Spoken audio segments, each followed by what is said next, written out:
Cardinals Colts on Sunday. We looked at this yesterday. Now I lost the numbers. The Colts last year were right in the middle of the pack. 22 points a game, a little over 22 points a game. I think they were 16th in the NFL.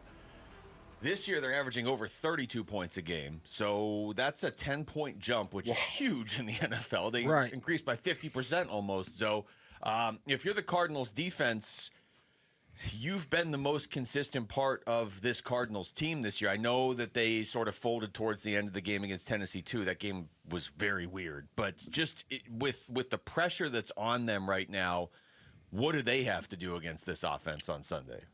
I mean, I think the main thing is obviously stopping Jonathan Taylor, right? He's averaging 5.1 yards a carry, and you have to make sure that you nip that in the bud early and really put the game in Daniel Jones' hands so you know that it's passing downs. And I know he's playing great football, right? But is it sustainable? Is this who he is? Is it because he's been dropped into this place that has better talent around him? Maybe the Steichen relates to him better that he's playing so well. Because I'm looking at him, right? And when he's with the Giants, right, you go from the last couple of years, 70.5 rating, and QBR that year was 37.1. Then you go to 2024, 79.4 is his rating, and then 44.4 is his QBR. And now he jumps to 105 and 79.7. Right, so is he in this moment like I was in year 2016 where I thought he thinks he's Joe Montana right now, right? I got to go test it. So they have to pressure him. They cannot rely on four because it's not currently working the way they want to with the guys they have. Can guys win at times that they have done it? Yes, but this guy, I think you have to speed up. You have to hit him. You don't necessarily have to sack him all the time, but he hasn't really been sacked. I think he's been sacked 4 times. Yeah. So you got to find ways to rattle him to see if this is a product of being comfortable, or is this 105 and 80 QBR rating because he's that dude now because he feels like it, right? So I got to challenge him. You know, and DBs have to be kind of locked in and understand when we're blitzing, how to cover, what we don't want to give up a shot and all of that. But I have to hit this dude in the mouth, speed him up to see if this 105 rating is the real deal or not, which nobody has done it yet. So they have a good offensive line. So that's why you got to stop the run first and then get after him. Their offensive line is I mean, I'm going to put him top 5. I'm going to put him top 5 offensive line. Got some really good tackles right there. I do have to say this. What Daniel Jones is doing, the number 4 passing team in the National Football League, the number 2 passing yards per play team. It's not like he's dinking and dunking. He's throwing this ball down the field as well. Sacks per attempt, they're number 1. The Indianapolis Colts are number 1 in sacks per attempt. First downs, number 3. Third down, offense. Is that a big metric? Yes, it is. Right. Number 3, 47% of the time they convert on third down. It's amazing the efficiency in which he is operating. I know they haven't played the toughest schedule, but you know what? There are still some good teams that are out there, and they have hammered a lot of these teams as well. Number 2 in points. I mean, Daniel Jones, you have to give it up to him and what he is doing right now. And Jim Bob Cooter, their offensive coordinator. Jim Bob Cooter. You just like saying the name. I do love saying the name, but you got to be kidding me. What a job he's done with Daniel Jones. Well, yeah, it seems like the better coaches are good at putting their players like a Daniel Jones in a position where they're not asking the world of him, but they find what he is good at, and it helps to have Jonathan Taylor. It helps to have that offensive line. I was just looking at game by game what he's done this year because they've played Miami, Tennessee, and Vegas, which are not the toughest teams. Right. They have played Denver and the Rams, though. The Rams, he didn't play great. His rating in that game was 80.6. He had a touchdown, 2 interceptions. He got sacked twice. So, I mean, the Rams are probably the best defense he's faced, and they're a pretty good defense. Right, and that's 2 of the 4 sacks that he's taken this year, right? So let's hit him a little bit, light him up. It ain't like we don't have guys that can do it.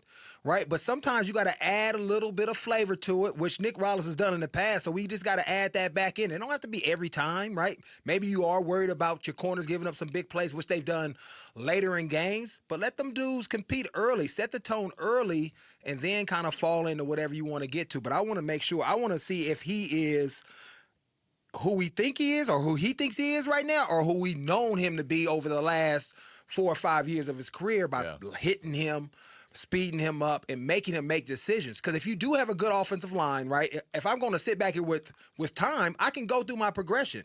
But there's certain blitzes that all offensive lines can't pick up. They just too many coming. So make him make quick decisions and live with it, but start trying to speed his clock up and then come with some simulated pressures. Because now I got to speed up, but now it's coverage. So I think just doing a little bit more of that will help this defense come up with maybe a couple more interceptions, be better on third downs, and get this Colts offense off of the field. I thought for sure you were going to say, we know who he is, and we know, and we let him off. Yeah. You're getting close. I thought it was still one of the greatest moments ever. Right. Denny Green, but, for me, it's a situation where this speaks to coaching so much of the time as well. You know me. For me, I'm a big players win game guy. Yeah, for sure. Players win games. Yet when I look at a turnaround like Daniel Jones, what has happened, Sam Darnold, when you look at Sam Darnold, guys that started and it didn't work for them. And then all of a sudden they turn it around. Baker Mayfield. It says an awful lot about them, first of all, I would say. But it's also some coach that had to reach them. Right. And be able to teach them. And that, to me, I think is something that I think we're witnessing with Daniel Jones right now. How much of an issue? I know he's only played a few NFL games, but Tyler Warren, if you're a defense, there's not a ton of tape on him yet at the NFL level, but he's been probably their best receiver, and that's a guy that I think a lot of people were shocked that he wasn't the first tight end off the board in the draft, but he was still a very highly picked player, and that just feels like the perfect safety valve for a guy like Daniel Jones right now. Yeah, I mean, it's much like Trey McBride, right? It's really hard a lot of times because you typically have a linebacker on him, right? And tight ends are just better at playing in space, using their bodies to run routes. And most linebackers aren't great man-to-man guys, right? And then if you play zone, a good tight end learns how to sit in between the zones, right? Yeah. And just to extend those plays. And so really good tight ends can be very hard to defend just because you don't have your best cover guy to shut him down in those things. And so they probably have to do maybe some bracketing stuff, maybe change up some coverages. But I think Mac Wilson can cover and be on him. It's just going to have to be it's going to be an all-day type of thing and really understanding where he is and what routes he likes to run depending on where he lines up at. For me, the game is going to be decided on the line of scrimmage. It really is. Yeah. So much of the time sure. it is, but especially because that Colts offensive line is really, really good. As a matter of fact, when I'm watching the Colts and their offense and how they play, it makes me think of where's the offensive line for the Arizona Cardinals in regard. That's how the Cardinals were, a very physical bunch, and we really haven't seen that to the degree in which we've seen it the last 2 years, right? Which is just dumbfounding to me right now. And I think Will Hernandez, once again, is going to go a long way. If he can actually play more snaps in this game, I think it's because, man, when he was in there, it's a different vibe, right? Good. And guys got to rise up, right? Because we used to have a player that I played with here, years ago, Darrell Washington, right? People probably remember that name. Wasn't here very long, but was a hell of a player, Pro Bowl player. And when he was on the field, if you weren't running, he would just make you look slow because he was everywhere all the time, right?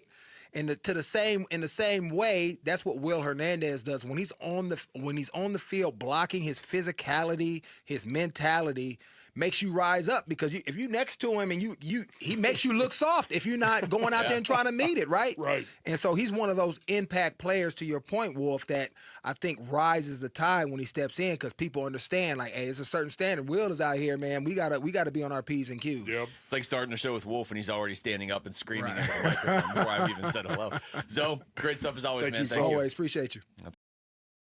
Thanks for watching Wolf and Luke. Tap to see more and click the button in the middle to subscribe to Arizona Sports.